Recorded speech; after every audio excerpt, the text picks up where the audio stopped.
Halo, selamat sore, siang, malam, dimanapun para penyupra handal berada ya. Nah, di sini gue bakal ngomongin tentang beberapa penyakit ya yang gue alamin selama punya 2 Supra Fit. Nah, jadi untuk Supra series ini sebenarnya motor yang sangat badak ya, badak banget.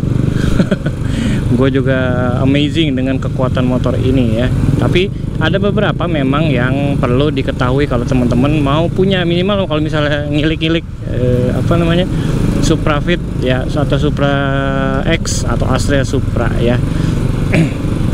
Yang pertama adalah si rantai keteng ini ya cenderung bukan gampang kalau misalnya udah umur motor segini ya. Kalau gue bilang lebih kepada kayak maintenance saja, banyak yang udah bunyi-bunyi tek gitu. Kalau teman-teman bunyi kering ya, itu udah pasti beberapa disebabkan oleh rantai keteng yang sudah sangat kendor ya. Nah, tapi kalau misalnya bunyi seperti itu bisa jadi 2 hal. Pertama adalah tensioner si motor ini yang sudah pernya tidak tidak kaku ya, dia udah lemes ya, jadi seperti itu. Nah, itu sebenarnya sih gampang banget ininya, solvingnya. Barangnya juga murah banget. Pertama adalah ya ganti aja rantai ketengnya sama tensioner ya, murah banget. Nah, kalau misalnya teman-teman mau beli tensioner yang KW, nggak ada masalah ya. Kayak gue sebenarnya pakai tensioner yang KW, tapi karet ujungnya itu ya, karena dia ada pelatuk begini yang modelnya kayak gimana ya. Nah, ini nih gambarnya seperti ini ya.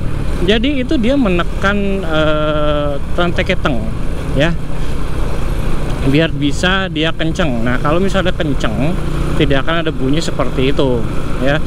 Nah, banyak yang kalah di karet ini. Kalau misalnya teman-teman beli yang KW di bawah 10.000, ada sih, ada tensioner itu di bawah 10 ribuan harganya ada. Cuma itu karetnya, masalahnya adalah karetnya habis sama panas dari mesin dan oli ya, karena oli panas mesin ya udah ambiar, nanti teman-teman bakal ngalamin itu lagi ya.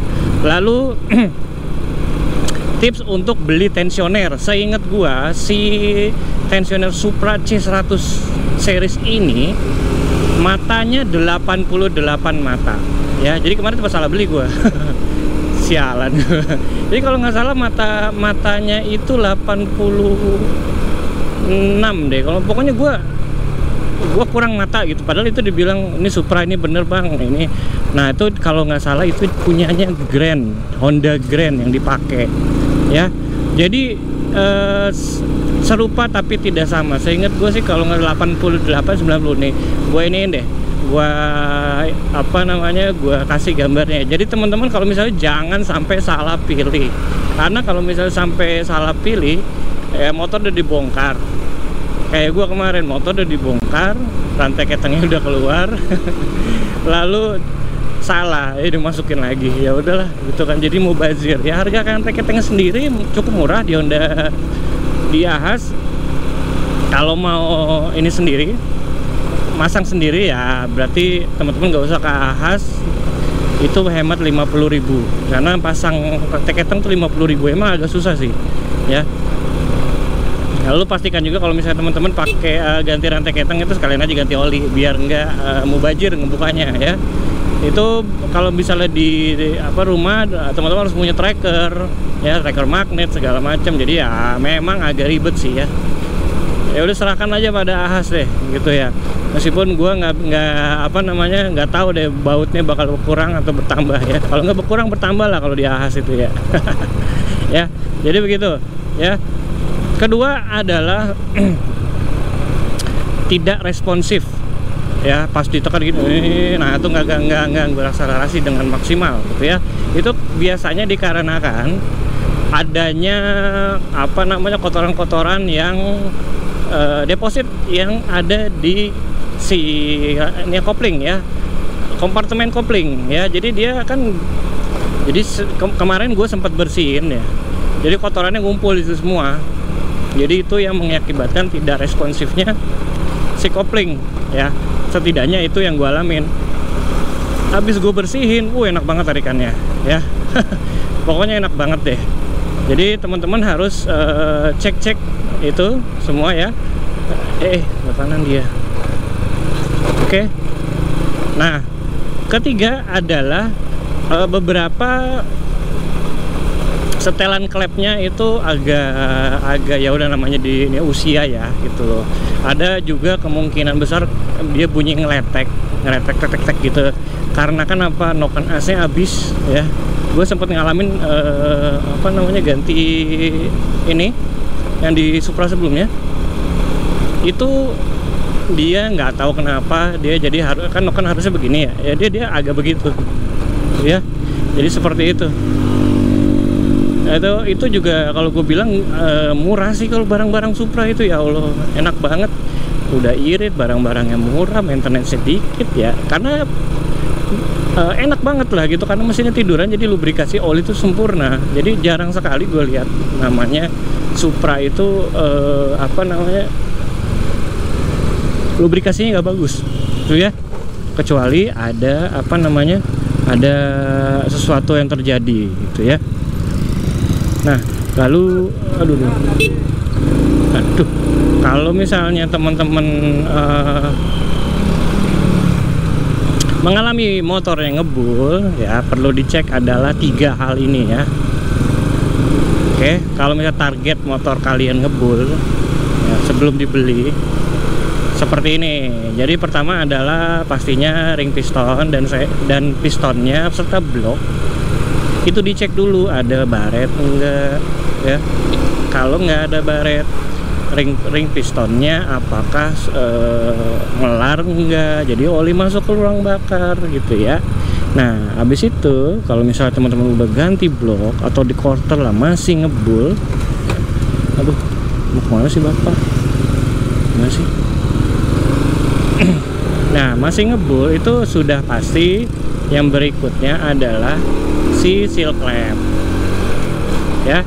Seal clampnya harus diganti karena kenapa ya, udah umur ya gitu. Gue sih jarang banget sih, maksudnya lihat tuh yang harus ganti clamp itu si Supra itu agak jarang gua. Banyak kan sih itu seal clamp juga agak jarang sih gue bilang, karena bawaannya AHM itu dulu Federal Motor itu bagus tuh ya. Nah itu ya.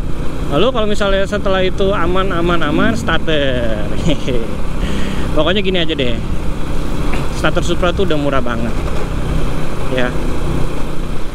Udah beli baru aja, yang KW juga nggak apa-apa, yang penting bisa starter. Jangan kalau misalnya temen-temen gue maunya yang ori atau gue mau gue mau servis aja, bisa sih di servis gitu loh. Ganti arang paling 50.000 ya, kecuali angkernya udah kena ya udah gitu kan, udah selesai lah gitu kan. Nah, daripada gitu mendingan beli aja yang KW. Harganya berapa? Cukup murah, 100 ribuan aja ya.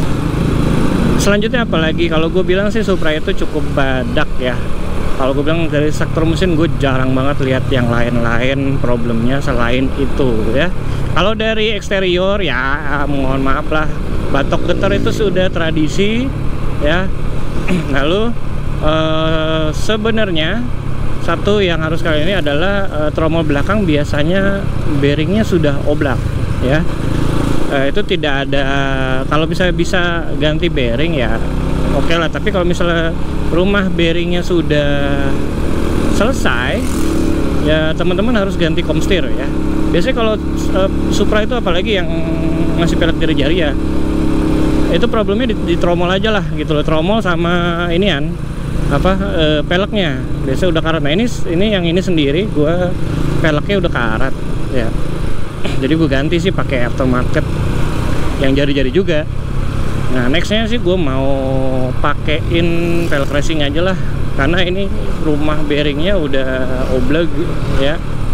Ya sudahlah, itu aja. Nah itu aja sih dari gua. Kalau misalnya teman-teman punya pendapat lain atau punya problem lain yang harus dibahas, yang harus diketahui sama para calon penyupra handal di luar sana. Boleh yuk diskusi kita di kolom komentar ya. Oke, itu aja sih dari gua. Thank you for watching. Dimsi Dim sign out. Thank you.